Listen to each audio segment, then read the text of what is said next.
Welcome back, everybody, to an exciting new episode of It's All Related. I'm here in Paris this week. I haven't been in a while, talking to my lovely, lovely Sonia in New Orleans. And by the way, I am Sonia. Totally bypass that. Sonia 2.0 in, and we are going to talk this week about, I had a big day today. I spent the day in a recording studio with recording my new book, Soul Mastery, the 22 Lessons to Reinvent Your Life. Wow. I actually wrote it. I wrote it over a year and a half ago. You channeled that. I channeled that book, and then they transcribed it. Now they wanted me to record what I had channeled. So it was interesting because it's as if I had never read it before. Yeah. It was very interesting. I learned a lot today. And it was interesting to record and be channeling at the same time and be in a studio. And I was in the new part of Paris I've never been in the 20th. Have you been over in the 20th? No, I haven't. A long time ago. Long time ago. It's like, that frontier where it used to be poor and all the cool people go in, and now it's super arty. You mean gentrified? Yeah. I didn't know what that word was. Is that the word? Gentrification is like where, when people live in lower economic communities, and then the first wave of people are like gentrifiers. So like the artists, the different things. Well, rent that's is what cheap, it was. and then it was changes. super cool. It was like Caribbean, Indian, arty, and motorcycles. Yeah. My kind of place, I just thought I'm going to take you over there because it reminded me a bit of where I lived when we first moved here over in the 18th in Barbès. And so I was a bit frustrated because I didn't have time to go check it out. I was there at 9. Yeah, but I have to go back again tomorrow and the next day. So I'm eventually going to check it out. So when you show up, we're going to check it out because it was like being in a new country. I really was excited about it. It's so fun when you can just feel the energy and vibe of a neighborhood that's so alive. And it's just, if you're paying attention, for me, it's like, oh, I want to explore all of these different layers. Like what is here? Right. It's the treasure box. It was so fun. There was this Caribbean group of women. They were probably all 50 plus, but they were playing music and dancing on the street. It was like 3:30 in the afternoon. And I thought, I want to hang out with you gals. This looks fun. They were having a really good time. And then there was Indian food across the street. I thought, this reminds me, and I say this in a lot of the books, and we know this as we live, is like, have adventures. Don't just keep in the same rut doing the same old, same old, same old. You have to expand and expose yourself to new things. I really think it's what keeps us connected as humans. Absolutely. Well, what's interesting that I learned is often we get so entrenched, like our brain, just to this same point, that our brain gets into habit loops. Like we sit in the same seat, we do the same thing, and it's a way for our brains to conserve energy, which is where I love science catching up with what you say all the time. And we stop focusing, we stop paying attention. So that's why if you've ever been to one of my mom's workshops, one of the first things that she does is she'll have people get up out of their chair and move to a different seat. Right. And it's wild how much resistance people will have, or we'll take the same way to work or do the same things, like the same grocery store. And it's a way to check out. Exactly. So when you throw yourself into a new place, sit in a new seat, it's a really easy way to be present. Yes, it was. In fact, coming back, there's a train in Paris called the RER, which is these hyper speeds. They sort of like jump across town. But then the other train was the 25 stop train. So coming back, I got on the 25 stop train. And it was so interesting because when I got on, it was the end of the line. It was empty. But as we went through each stop, it got more and more and more and more packed. And it was like, by the time I got to my end stop, which was nearly the other end of the line, I saw every ethnic group, every age group, every type of Parisian. It was really it was entertaining. For me, it was entertaining. What I love is just imagining you just in that same place instead of getting distracted of what we talked about a few weeks ago, being on your phone or anything, of just watching the world and watch the people world go by. Just It watching was so interesting. This one poor girl got on and her face looked like she just got into a massive fist fight. And she was just no big deal. But I thought that's a big deal. But I wondered how did that happen? How did that happen? And my heart went out to her. And then I saw mom get on with 6 kids.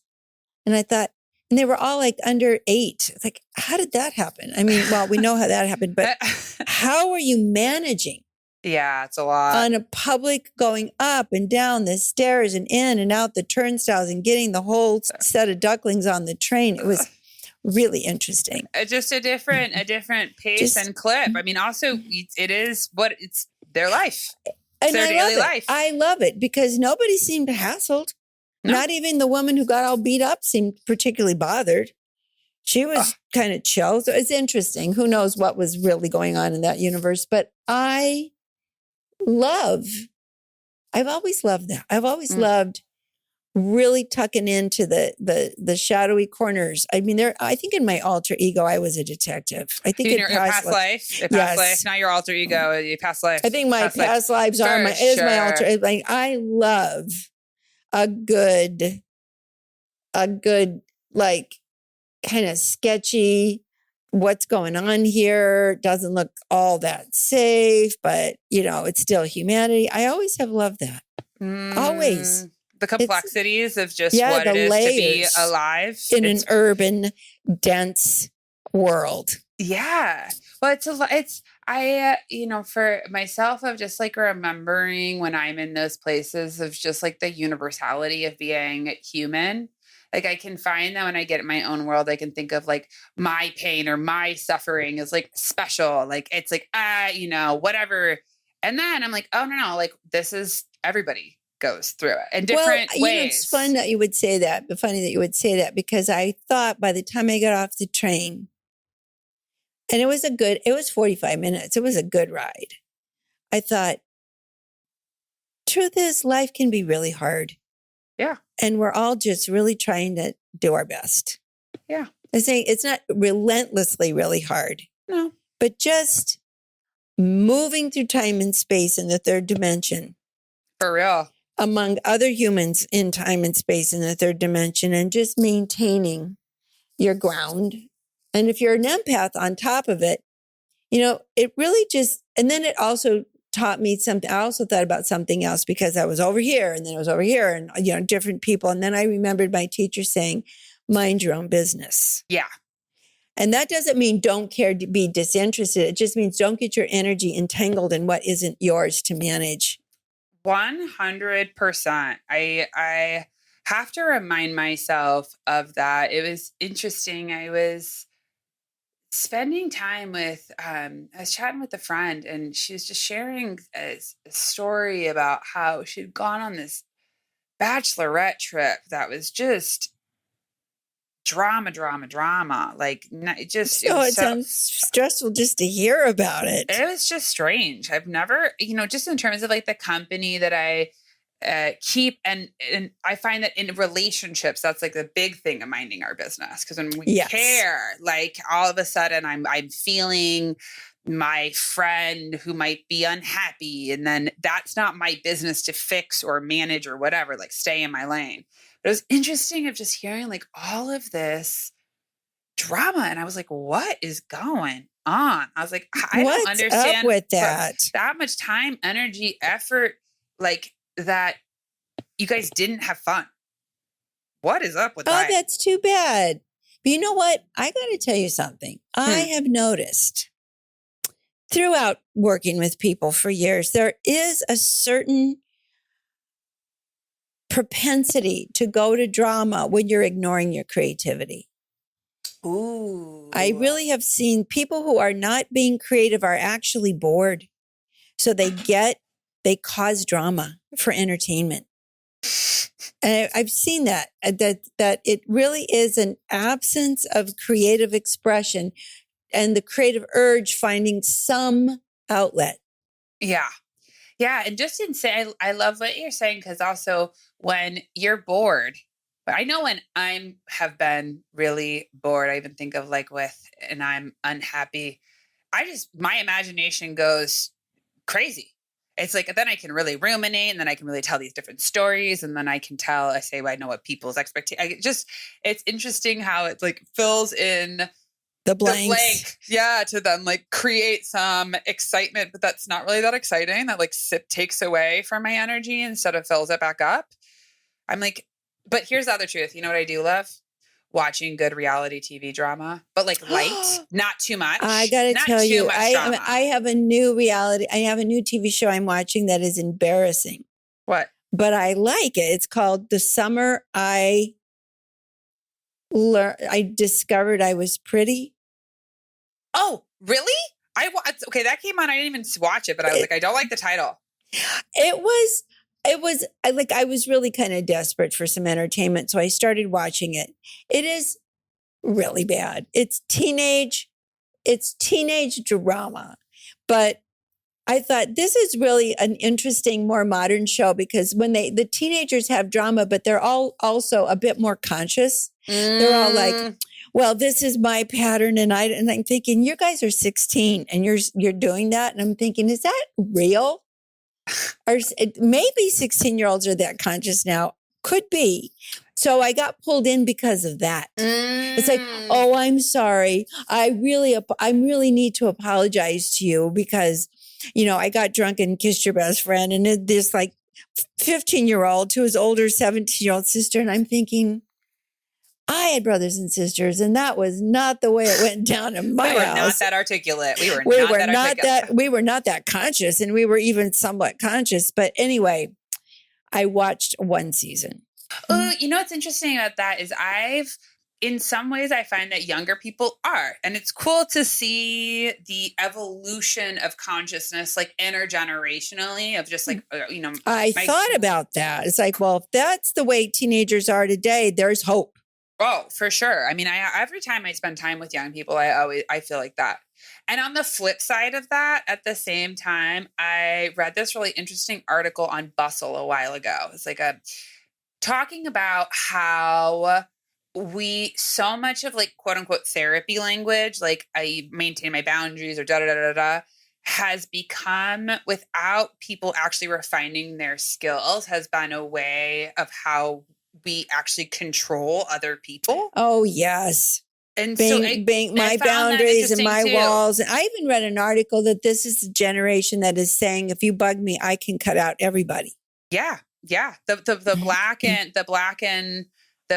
and white, but the place of like where we can learn the information, like even for me, it's like, I learn things on TikTok or YouTube or whatever. And then it's like, all right, I learned a snippet.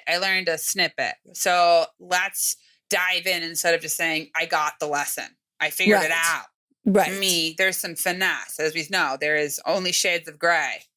I think the key is, and I've said this, I found myself saying this to clients this week a lot. So maybe it's a message to share where there was a lot of self-judgment or judgment on others. And I said, change it to curiosity instead of projection and diagnosis. Just change the whole perception to, I wonder what's going on with this person, instead of she's blah, blah, blah, blah, blah, blah, blah. Just because he said, I think that's when the history of your life, your history gets into hysteria. I mean, you're just projecting it forward. That maybe what's going on with your person that you're worried about. Because this was a question about a woman. She said, I took my kids to a new school. I met some new parents. I talked to a new mom. We were supposed to have lunch. She didn't call. She said, I bet she's just a phony. I bet she's a this and a that. And just really had this highly negative story on her because the woman didn't follow up in the lunch date. Okay. And I was like, well, how do you know that? That's interesting. That's your ego protecting yourself, because what you're really afraid of is she didn't think you were worth making time for. Right. And she said, well, maybe. I said, well, just be curious. Give me 3 scenarios that could also have happened.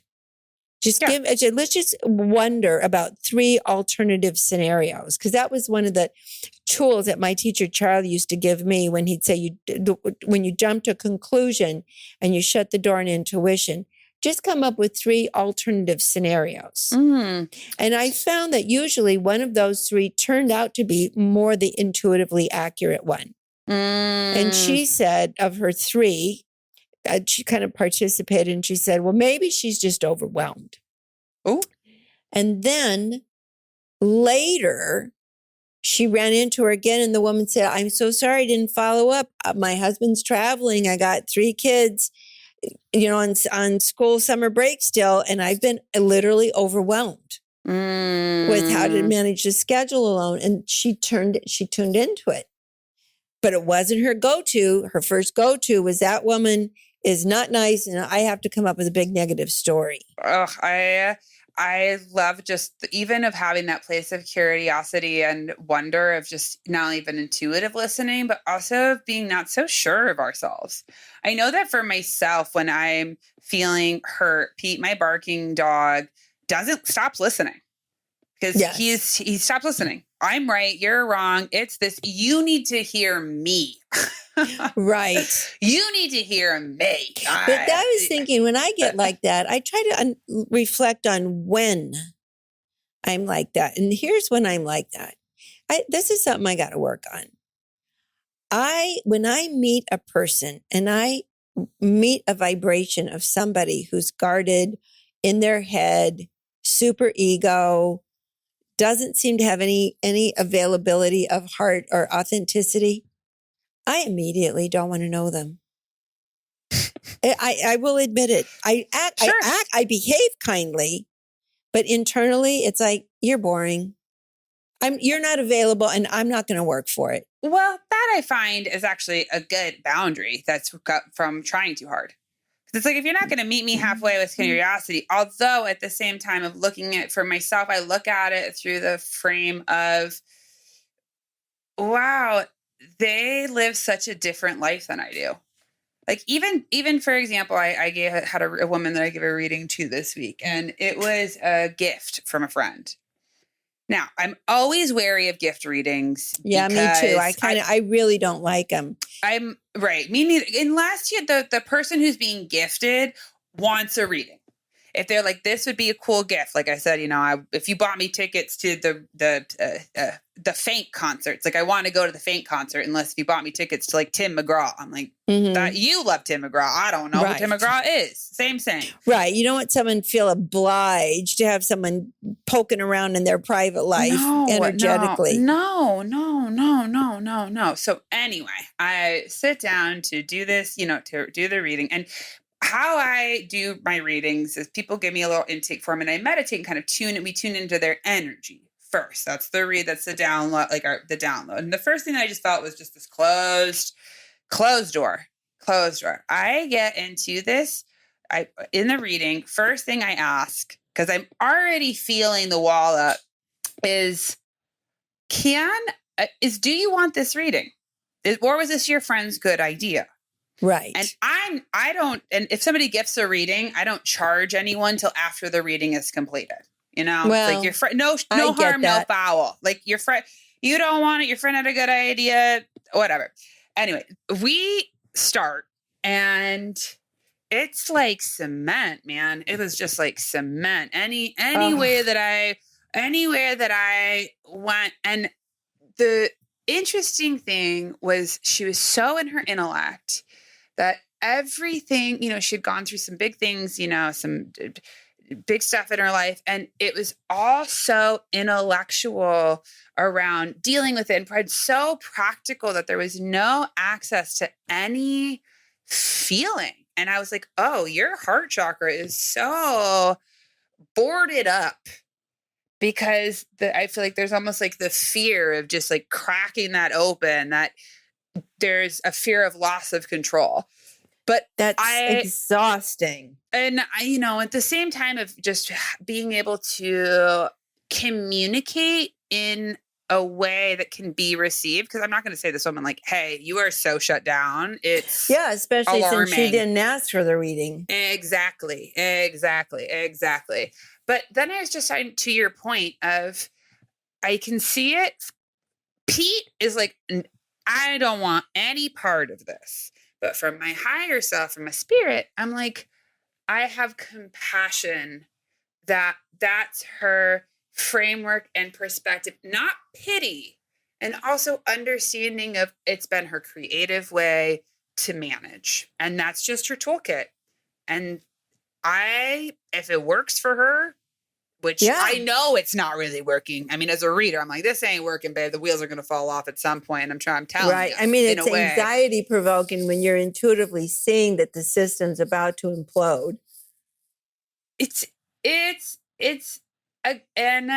when we see the system's about to implode, but also I can tell you, I can give you the guidance, give you the insight, but some people just don't register that it's an alarm bell because they don't want to. It's like an ostrich with their head in the sand. Right. It's just, I call it eggs on Teflon. And as you were saying, like in a personal relation, I'm like, not that available, but it's just how people manage. I think that the important thing is right now, I'm feeling a very strong universal call to have us assess what channel am I on in this relationship? Are we connecting soul to soul? Are we having a good experience? Am I being myself? Am I in a relationship that I feel controlled by someone, by their rigidity, or am I afraid of their temper? Do I shape shift and shrink to kind of keep the peace? And I've done a lot of that in my life, more than I realized. But for some reason lately, I have zero willingness to do any. I don't want to shape shift to accommodate anybody's ego. I don't need to teach anybody's ego to be different. I just don't want to participate. I don't want to be around it. Hello, my sweet friends. It's Sonia Tully. And here's one thing I know for sure. Your head and your heart are meant to be the best of friends. And when you live life inside out, your head and heart are one. Being an intuitive, connected soul is all about remembering who you are and uncovering your gems. It is my mission to help you trust your intuition so that you plug back in and reconnect to your authentic self. Check out my soul readings. We'll look deeply at your soul lessons and find your purpose. We'll answer your big burning questions like, what is holding me back in life? Or what's the right job for me? We'll look at what's going on for you right now and give you grounded steps to bring your life into alignment with your true self. There is nothing more that I love than helping people live spontaneously and awaken their inner guide. I can't wait to help you come home. Visit my website, soniatully.com, to learn about the ways I can work with you so that you'll dance through life with clarity and confidence. I mean, I find that so loving though. I'm like, that's just being able to be like, this is how I want to be treated, and this is what works and what doesn't, and do your own thing. And if we aren't going to be sharing a movie and a reality, then buen camino.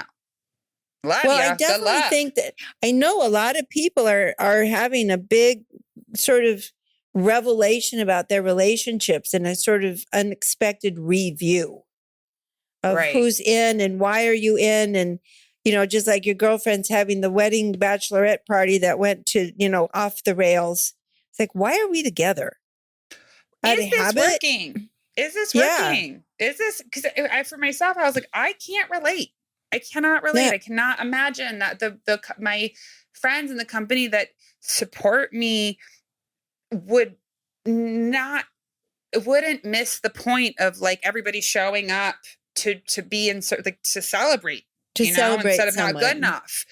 Yeah. And just in that same place of, because that also comes to the place of just being truthful. Like your intuition tells you the truth. It tells you it's working. It tells you it isn't.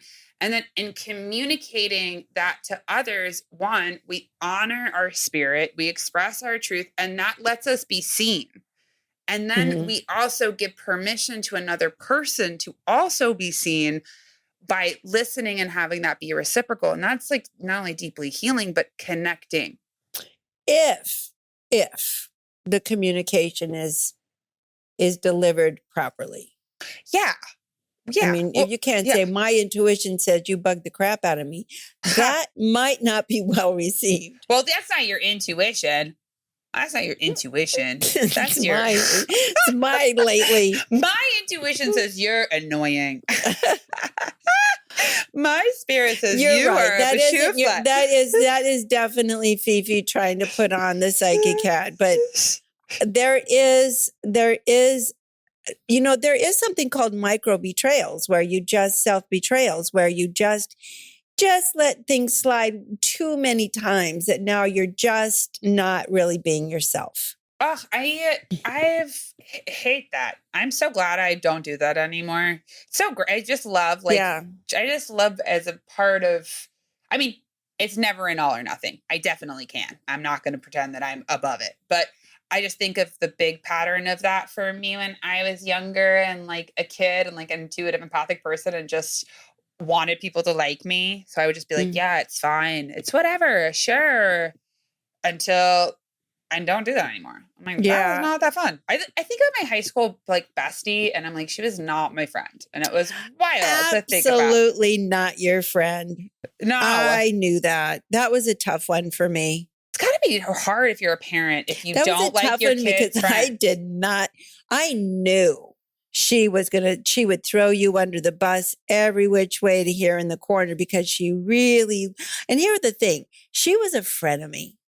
Oh yeah. She loved you, but she always needed to be one up and one better than you at the same time. Yeah, I know.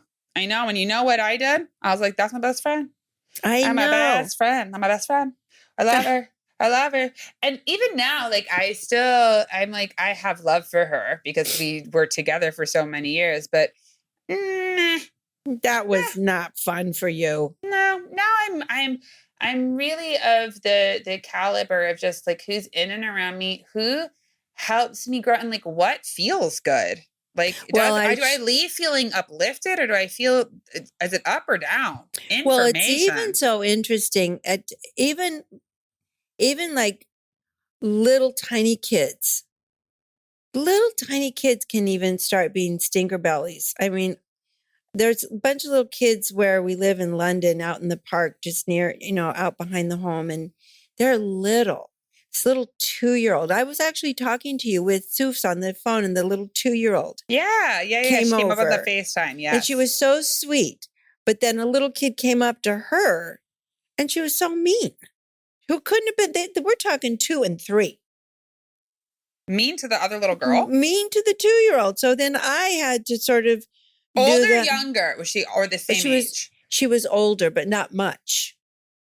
So I guess it's just the pack animal element in humans. That's what I was going to say. So it's interesting how, and that's a part of awareness, consciousness that helps us refine to get out of where we get started in like animal ego protection. Like if you have it, I don't have it. Yeah. So we really, we're really in a place right now. The planet is changing so fast and we're being asked to be far more conscious than we had been asked even 10 years ago. Oh, absolutely. Far more conscious even than 5 years ago. And in a way, I feel like the universe is kind of calling us out on every single time we self-betray or self-abandon.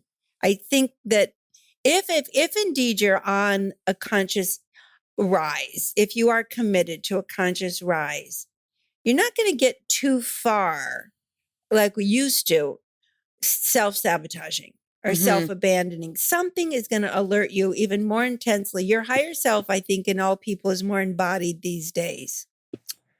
Yes. Yes. I do. Yes. I mean, you can see it from the TV show you're talking about. Exactly. From even just our different conversations. I mean, I'm in the deep South, and it is interesting to now I can meet people in passing and have like, well, what do you do? Sounds like out in the country, and I say, I do intuitive work, and I mean, sometimes I get the 2 raised eyebrows, sometimes I get 1, sometimes I get a little suspicious, sometimes I get curiosity, as opposed to years ago that would be like, we are shutting the door and running away. We got a witch.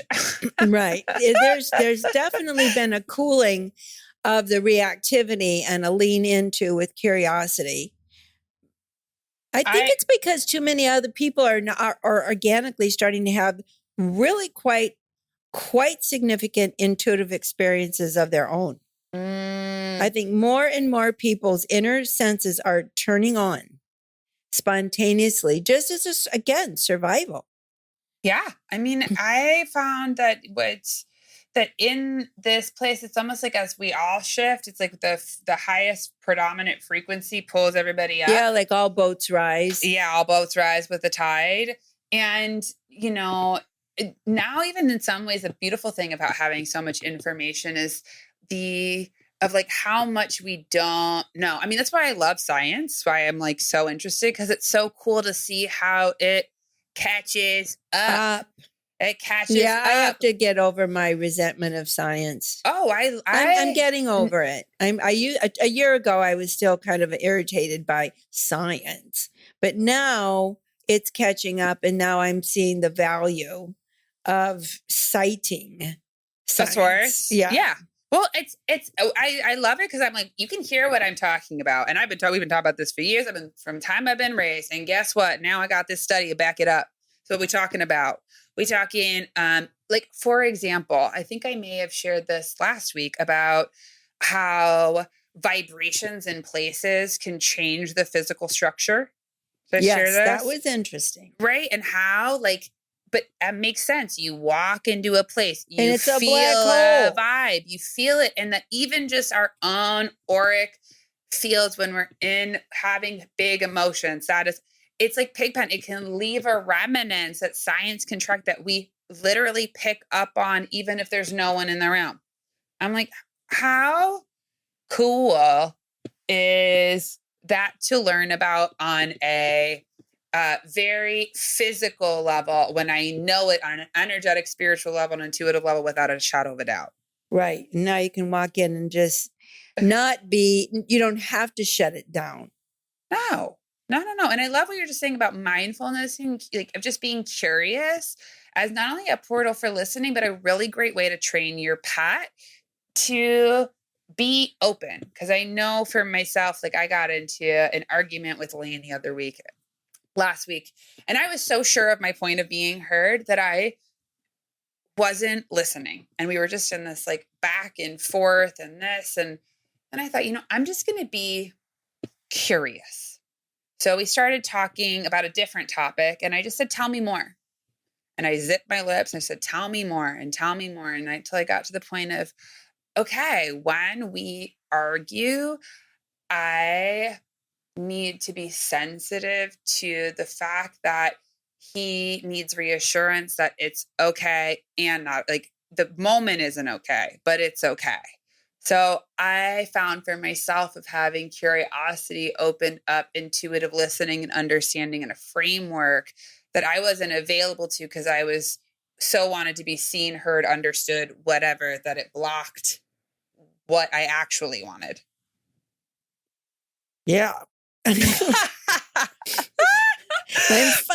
following. I'm like, we got to put you to bed, baby. You up too late. We got to put you to bed. No, I was just trying to see the dynamic of this is like, so what you're saying is I need to reassure him that we can have a throwdown without the world falling apart.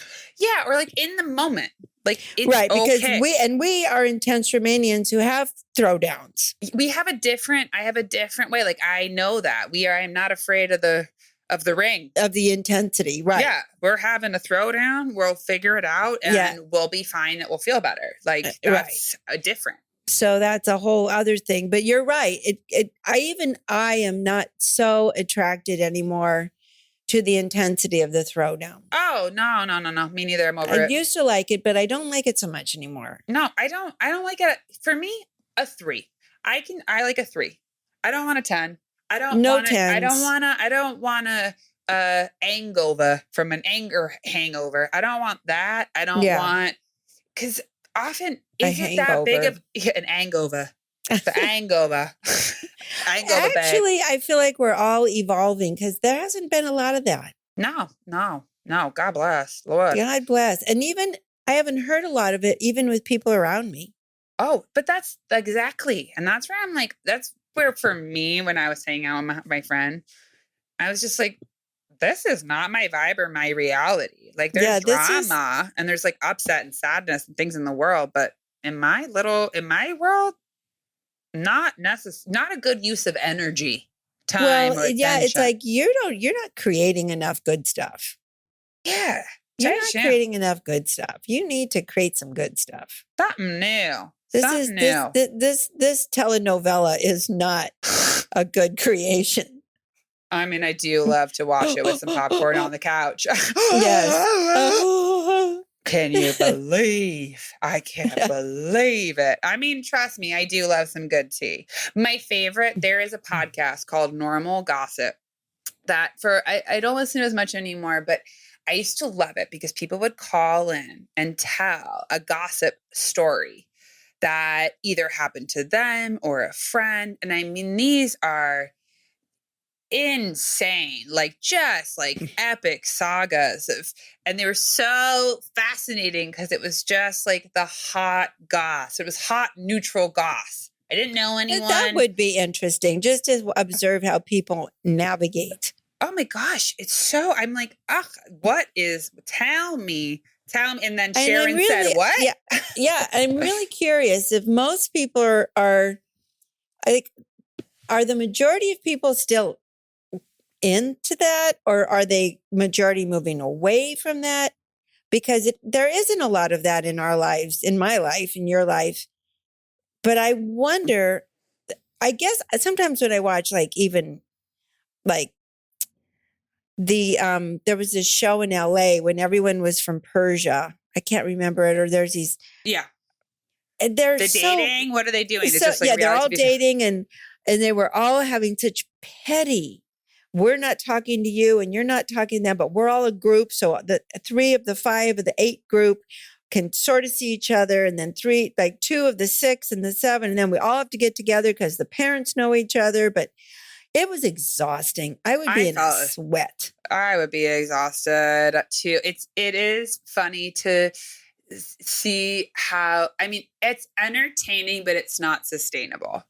Right. It's entertaining to like watch or like listen to, but when about 15 minutes. Yeah. But when it's actually real life, I'm just like, something like, what is the problem? Yeah. What is the drama? It's not fun to listen to all this. Well, we get addicted. Like our brains genuinely get addicted to the up of like the being in the fight or flight and having the drama. And then you're right. It's like, it is addictive. It is addictive. It is. I remember when I first started dating Lane, he wouldn't fight. Like he has a very different style of fighting. And at the time I thought, are we good? Yeah. Cause he wouldn't get into the throwdown at all. Sometimes he'd be like, and to his credit, and he was right. So he's like, I don't understand what the problem is. And I'm like, and then I fine, go on my round. And then I'm like, well, actually, he's right. I don't understand it either. Right? Actually, if I'm really quiet, I'm like, wait, what is the problem? I just like talked a lot. But actually what I was looking for was like a bid for connection. I just wanted to feel connected, but that was my unskilled way of doing it. Yeah. Well, I think right now everybody is being asked to pay a lot more attention to what's really going on in their relationships, not just how other people are affecting you, but how you are affecting others. I do think that is actually maybe one of the good tools of the week right now, because I know a lot of people tell me how this one and that one doesn't get them, that aren't sensitive, they're narcissists. But I never hear anybody saying, I might be difficult to be around. Or I'm the problem. Yeah.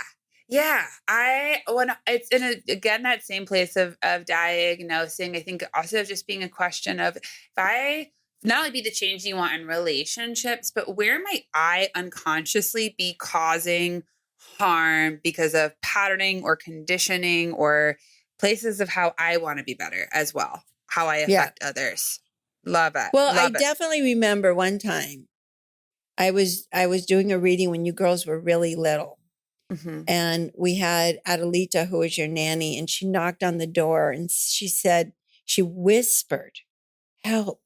And the woman I was reading for was this really aggressive woman. And she was not very nice. I was a bit intimidated by her. And she said, tell whoever's knocking on the door to wait.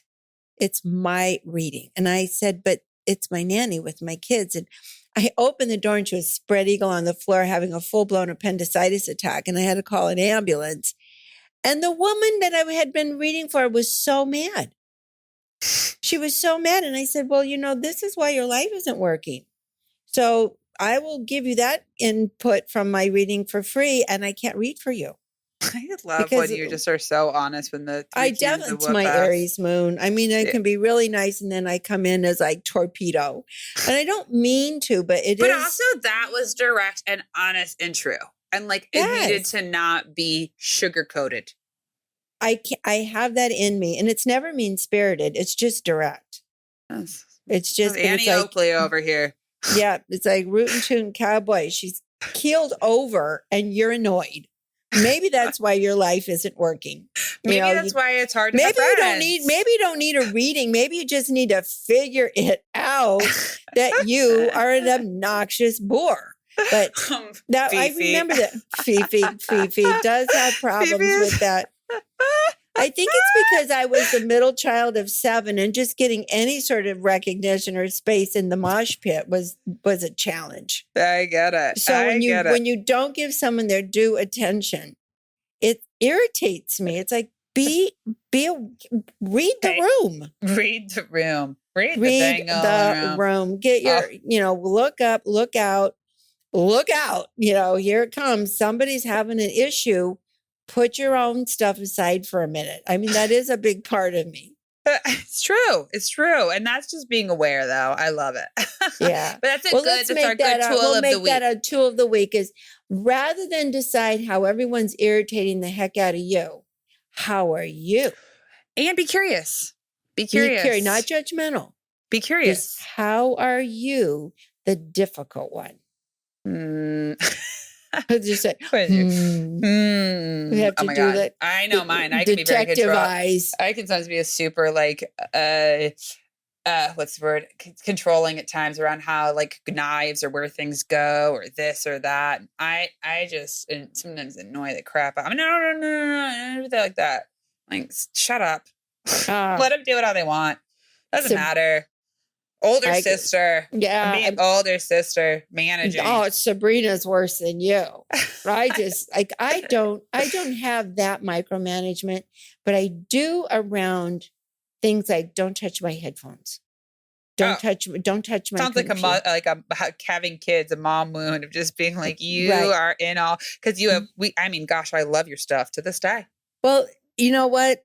I learned very young, when I was very young, that I don't have any stuff. It belongs to the collective. I had so many siblings, and so you just didn't own stuff. Yeah, whoever got it owned it. I mean, so I am a little bit territorial around certain things. I can be sounds like boundaries. Good for you. Enormously generous, and then there's that one thin wafer you can't touch. That one thing that's mine. Ask. No, just you can't have that. It's so weird. But that's our tool of the week. But before we go into our question, what you got going on?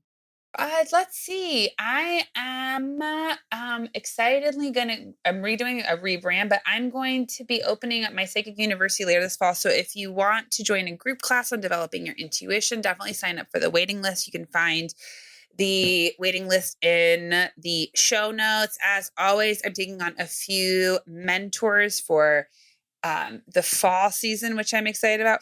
And as always, soul reading. So if you want to get clear on what's going on right now, your unique soul gifts, and what your soul is really meant to learn in this lifetime with specific questions, book a reading with me. You can find that also in the show notes and come to my website, soniatully.com. And yeah, I can't wait to connect with you. And speaking of which, I'm pumped because Vibe Tribe is it live now? Vibe Tribe is migrating over to Circle tomorrow. So by the time you hear this, join the Vibe Tribe, because we are brand new Vibe Tribe, which is migrated from Facebook to Circle, has so many new features. We're going to have a group class every quarter. You're going to be on the Vibe Tribe with creativity and play. We're going to have Sabrina on the Vibe Tribe with parenting and family relationships. I'm going to have once a month Zoom and talking about guides and connecting with your higher self. I have a business tip. That's something I thought, and I meditation of the month. Just so, and the Vibe Lounge, where I will create opportunities for people to come together. I even have a room for everyone who has studied with me or trained with me to come together and practice. Vibe out. Vibe out the Vibe Lounge. I'm into it. We could call it the vibratory. The vibe. No, sounds like vibrator. I know that does sound a little intense. I was thinking of the laboratory because they were going to be experimenting. I mean, you may be having that your personal experience, no problem. No problem. Whatever your own good vibes tribe is, just go for it. But the group experience is good practice doing intuitive work with one another. So that's all. Anyway, that is live. Oh my God. Really quick. If you were a listener of this, clap. Crap. Say it out loud. Crap is crap. We're like, it kind of is. It is. It's crap. Oh my gosh. All right. We'll go to our question of the week. And if you want to write us, you can write us at it's all related podcast questions at gmail.com. We absolutely love to hear from you. This week, we have a question from our listener, Brooke. Brooke says, I've always felt very intuitive, but turned it off for some time after some life-changing events occur. I'm trying to dig in and tune in and want to help my kids who are also the lights of my life. How do I stay grounded and navigate the chaos of day-to-day life and connect to my intuition? How do I tune into myself and help my kids listen? I'd say the first thing is to institute a little bit of a noise monitor, just to have a quiet space or a quiet room, or just say, okay, we all need quiet moment for a minute. I think that when you're an empath and an intuitive and you're with a lot of kids and you can have your circuits blown because it's too noisy. Yeah. It's too much vibration going on. So you can get grounded through quiet. And it doesn't have to be an hour. It could be 5 minutes. You can go around the block. You can go for a walk. You can just go sit in the bathroom and breathe for a minute. You can wash your face. But you just want to, kind of soften the nerve endings a bit from overstimulation. And that allows you to then begin sorting out between reactivity and intuition. So I really feel like when I'm listening to this question, your world's too noisy, too much volume. And it could be TV. It could be a lot of people, kids, a lot of life. Yeah, a lot of motion, but give yourself a little more quiet. I love that. One of my favorite quotes I think about this with energy is when you give center to noise, it becomes music. And that's how I feel in listening to vibration. And that center is our meditation. It's our quiet. It's accessing our spirit. It's creating the portal for listening and a sense of organization. So then we know, oh, that's my barking dog. Oh, that's my intuition. Oh, that's chaos. Oh, that's mine. Oh, that's right. Not. And that allows us to flow. Yeah. To separate what to react to, what to let go by. Right, right. And so in that same way, and like as you're turning it off and just trying to giving yourself time to process, and as we always say, write down all of your hits, your nudges, the different things that come in, and talk about it. I think the best way that I learned, not only, because it's a way of being. We talked about intuition, but you never sat us down and were like, okay, now today we're going to learn No. about. No, it was modeled. No, it was and more modeled as this is the energy. It's real. And we we have talk to about it. choose about how we're going to respond to it. Yeah. And that you would always engage us. I remember even being a little kid, and one of the ways is we would have fun. We'd play psychic games. It was like Mhm. a old maid where you match, but it was with matching symbols and using energy. And it wasn't gotcha. It was just an age appropriate psychic game that we delighted in. So It was fun. We all it loved was it. fun. We did still. Who's And calling? it's definitely a way to stay present instead of checked out. And connected in that same way Right. outside of drama. I'll always remember being in like your reading room, and the phone would call, and you'd be like, even to us, like, who's calling? And Sabrina and I would tune in, or it's this or it's that.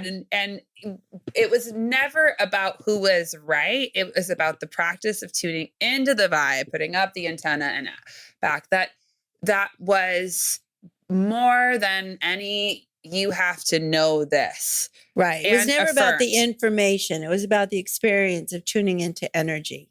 And he would ask me my vibes and validate them. I'd be like, she has a bad vibe. And he'd be like, yeah, I understand 100%. She does have a bad vibe. Yeah. And even if that she was your teacher, I would say, we're out of here. We're out of here. I mean, you'd tune in first and use your own discernment of whether I'm being, didn't want to take the test or a bad vibe. But You were got us never out of that way, schools. though. You were never that way. You No, were I always wasn't. just real. It's just a bad vibe was a bad vibe. You were never cagey or manipulative or trying to get out of something. Not Never. that I remember. No, it's not. You still aren't. It's not your nature. But you have could my be- back. Yeah. A stinker.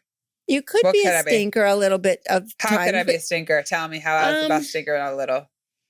You'd bury your nose in a book with a bag Yep. of candy and not be interested in one thing. It could be, I'd say, let's go to Paris, let's go swimming, let's go to Hawaii, let's go rollerblading. And you would not want to do anything. Stubborn.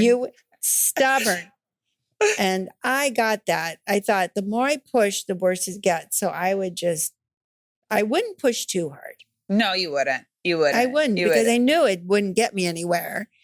But I would get frustrated because I thought, oh, geez, here we go again. And one of the ways you were stubborn is you would go all across Europe with us and only eat ramen soup from a package. For real. I know. I wouldn't eat We'd have anything. all kinds of good food, even wonderful pastries, nothing, pancakes, nothing. I was dying laughing because I was so dramatic and I was my own control. So I remember one time, I think we were in Italy and we were just, I don't know, a beautiful cantaloupe was in season and I was refusing to only eat a butter noodle and I wanted dessert. And you and Dad told me that I needed to have a piece of cantaloupe if I wanted dessert. And the drama, I was Talk sobbing. about the drama. You think we're just... You put on a good one for that. Oh, I remember that. Sobbing. And I was cackling, laughing, being like, cantaloupe is delicious. And I just was so determined that I didn't like it that, I had to let you know. Oh, The only reason why that didn't bother me is because I was the same way. I would not eat certain things at all. really? Tomatoes, forget it. I don't think I ate a tomato Really? till I was 18. Wow, I'm learning I just this about you decided now. I did not like them. And I cannot remember Why? why.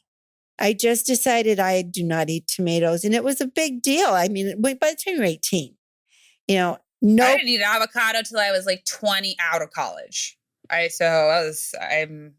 think you're right. It was a control thing, but we digress. We need to now to say, end this episode. End this episode. Join the Vibe Tribe.